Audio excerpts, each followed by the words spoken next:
Hello guys, magandang umaga. Ako nga pala si Tito guys TV Vlog. Welcome to my vlog, my channel. Nandito tayo guys, magsisinsil tayo at mag-abang tayo ng electrical, magli-layout tayo. Ayan ang ating PVC orange. Hawak natin guys. Ako nga pala si Tito guys TV Vlog. Bago tayo guys magba-vlog, magpapa-shoutout muna tayo. Shoutout ka pala kay Messi Velasco at taga San Lucas, Calabanga. Shoutout nga pala kay Alan Velasco at taga San Lucas, Calabanga. Shoutout nga pala kay Joel Atag at taga Dumirog, Calabanga. Shoutout nga pala kay Ivan Asaynes at taga Pili, Camarines Sur. Shoutout nga pala kay kumpare natin Sandy Bebal at taga Buri, Calabanga. Shoutout nga pala kay Rodel Candelaria at taga Bigaas, Calabanga. Shoutout nga pala kay GR de Los Santos at taga San Roque, Calabanga. Shoutout nga pala kay kumpare natin Totoy Kamo at taga Bigaas, Calabanga. Ayan guys, nandito tayo. Nagsisinsil tayo kasi ilulubog natin guys yung ating PVC orange, 1/2. Ayan ang ating PVC, isang haba ng ating PVC. Ili-layout natin at nagsisinsil tayo guys. Yan ang gamit natin, yung PVC orange. Ayan guys, ilulubog natin yan at tatakpan natin ng ating halo. Ayan, si Tito guys TV Vlog ang nagli-layout ng ating kontrata sa electrical wiring dito sa second floor sa San Isidro, Calabanga. Ayan, nandito tayo kay Kagawad Municipal Ordin.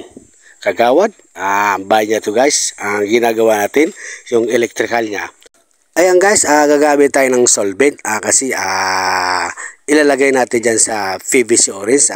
Ipapahid natin doon sa ilalim ng PVC orange kasi iduduktong natin sa PVC. Ayan, nagsisinsil tayo kasi hindi pa guys masyado lubog. Hindi pa. Magsisinsil tayo kasi hindi pa masyadong lubog natin PVC.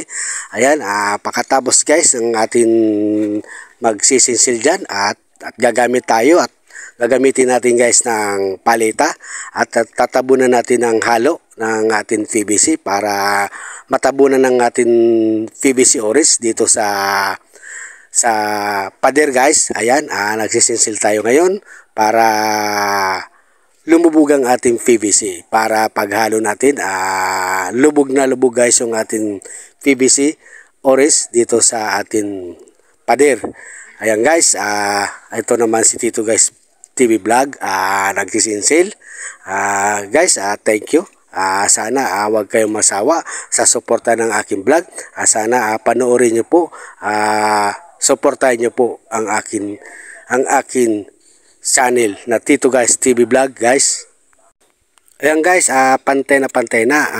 Sinisinsil natin pa para lumubog at pumantay yung ating PVC orange.